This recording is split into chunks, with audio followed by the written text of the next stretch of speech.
Donc pour cette recette, nous allons commencer sans plus tarder dans un bol où nous allons verser donc une demi-cup de farine complète. Donc moi j'utilise les cups, c'est l'instrument de mesure des Américains. C'est beaucoup plus simple pour moi puisque je fais énormément de recettes américaines.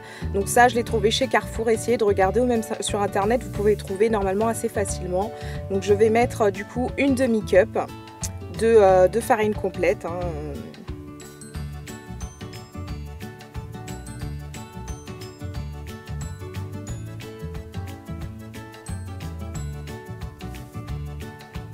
Et donc je vais rajouter pareil une demi-cup de flocons d'avoine. Donc je vais les broyer légèrement au blender. Donc là moi j'ai un Magic Bullet, je crois que ça s'appelle comme ça. Donc c'est hyper pratique, vous mettez dedans, vous fermez le couvercle et puis il n'y a plus qu'à mettre en route. Donc je le fais vraiment très légèrement, 1 à 2 secondes, mais vraiment pas plus, hein, pour broyer vraiment très légèrement les flocons d'avoine. Et donc ensuite on se retrouve avec un petit peu de la farine, mais avec encore quelques morceaux de flocons d'avoine. Et on va rajouter de la levure chimique. Donc la levure chimique, j'en mets à peu près 1 cuillère à café. Vraiment pas bien bombé, hein, 1 cuillère à café suffit. Et donc je vais rajouter le bicarbonate de soude. Toujours dans mes préparations j'en mets toujours, mais bon là c'est vraiment pas obligatoire, c'est facultatif. J'en mets à peu près la moitié d'1 cuillère à café. Et un petit peu de sel. Donc on va mélanger au fouet très légèrement, histoire de bien que tous les ingrédients secs soient bien mélangés ensemble. Et on va rajouter un œuf entier. Vous pouvez également rajouter 2 blancs d'œufs si vous le souhaitez, ou carrément la moitié d'une banane aussi écrasée, ça fera très bien l'affaire. Et donc je vais ajouter 2 cuillères à soupe de miel. Donc si vous voulez vous pouvez mettre du sucre, hein, mais bon là on fait des pancakes healthy, donc sain. Donc c'est mieux de rajouter du miel, et vraiment au niveau du sucrant, il n'y a pas de souci, c'est tout aussi sucré et c'est plus sain.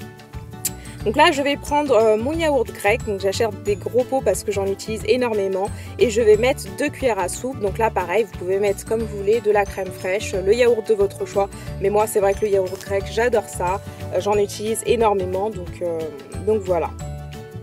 Et donc ensuite on va pouvoir mélanger tout ça. Voilà, donc c'est assez difficile à mélanger puisque la préparation manque encore un petit peu de liquide, mais on essaye de faire au maximum pour faciliter en fait l'étape d'après.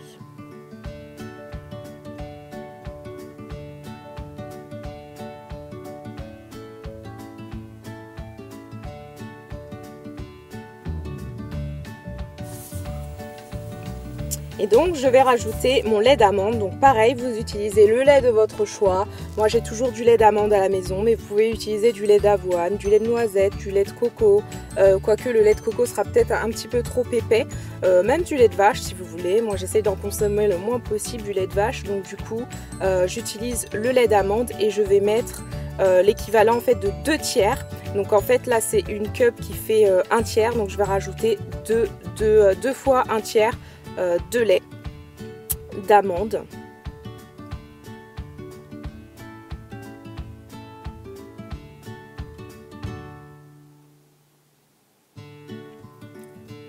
Et on va pouvoir remélanger tout ça, ce sera un petit peu plus facile là, ça facilite les choses, du coup c'est un petit peu plus liquide.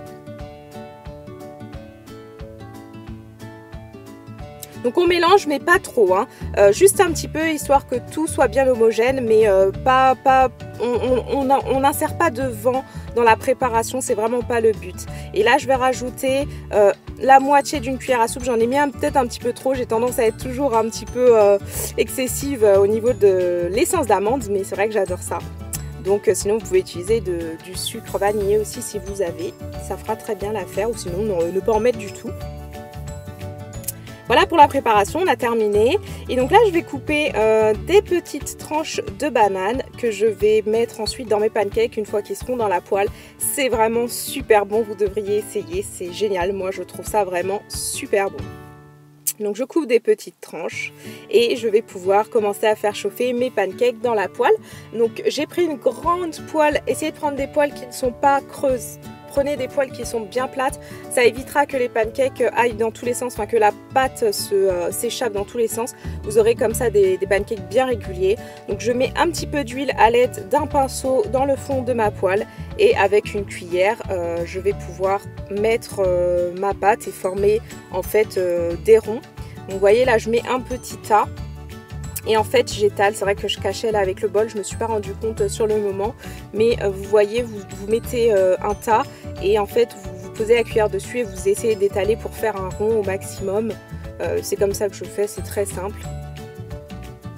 Donc on attend un petit peu et dès que les pancakes commencent à former des bulles, comme avec les pancakes normaux en fait, on retourne et on peut voir que les pancakes gonflent bien. Ils prennent vraiment de l'épaisseur. Donc là je vais faire la deuxième tournée, pareil je remets un petit peu d'huile histoire que ça ne colle pas. Et je fais pareil, je rajoute mes petits tas de pâte. Voilà, il faut savoir que cette pâte là, elle cuit quand même plus rapidement que la pâte normale à pancake avec farine, œufs et lait. C'est quand même plus rapide, je pense que c'est dû au flocon d'avoine, je sais pas, mais ça cuit beaucoup plus rapidement, donc c'est très bien. Donc là vous voyez je mets quelques myrtilles, donc c'était des myrtilles sauvages. En achetant j'avais pris ça au rayon surgelé et je m'étais pas du tout rendu compte que c'était marqué myrtilles sauvages. Du coup elles sont toutes petites, mais je me dis c'est pas plus mal pour les pancakes. C'est vrai que quand elles sont grosses c'est peut-être un petit peu plus chiant à faire cuire de l'autre côté. Et donc là je mets mes petites tranches de bananes qui vont du coup légèrement caraméliser quand on va les faire cuire sur l'autre face et c'est vraiment super bon.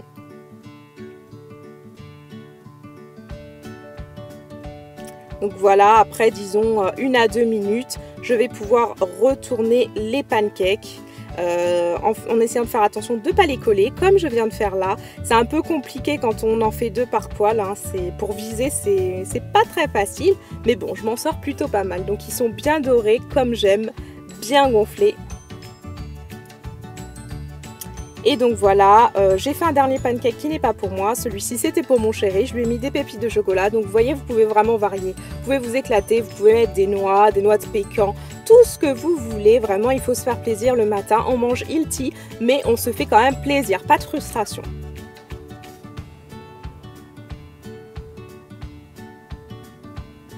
Et bien sûr, je rajoute mon petit péché mignon, c'est le sirop d'érable. Moi, je ne peux pas m'en empêcher. Vous pouvez aussi mettre du miel ou du sirop d'agave ou rien du tout. C'est comme vous voulez. Et je rajoute un petit peu, je parsème de noix de coco râpée. Et bien sûr, une petite photo pour le partage sur Insta, hein, toujours. Pour la touche finale, je vais rajouter des framboises. J'adore vraiment quand il y a beaucoup de fruits le matin. Moi, j'ai besoin qu'il y ait énormément de fruits, que ce soit coloré, que ce soit gourmand, mais en même temps que ce soit sain, équilibré. Donc vraiment, faites-vous plaisir. Mettez des fruits, c'est super bon pour la santé. Bien sûr, je ne vais pas m'arrêter là, on est quand même dimanche, donc c'est vraiment un petit déjeuner gourmand, vraiment yummy. Donc là, j'ai mis du beurre de cacahuète que j'ai fait moi-même sur des petites bananes avec une mangue coupée et des graines de goji. Et donc là, je vais bien sûr me faire un thé Kusmiti. Ça c'est indispensable aussi le matin, je prends toujours un thé et mon préféré c'est celui-ci, l'algoté qui est à la menthe et aux algues. Et il est vraiment super bon, il vraiment me permet une bonne digestion et j'adore. Voilà les filles, la recette est terminée, j'espère que vous la referez et qu'elle vous plaira. Dites-moi ce que vous en avez pensé en commentaire. Vraiment, c'est un petit déjeuner gourmand qui vous calera bien jusqu'au déjeuner, il n'y a pas de souci. Et c'est plein de couleurs, c'est super pour le matin. Gros bisous!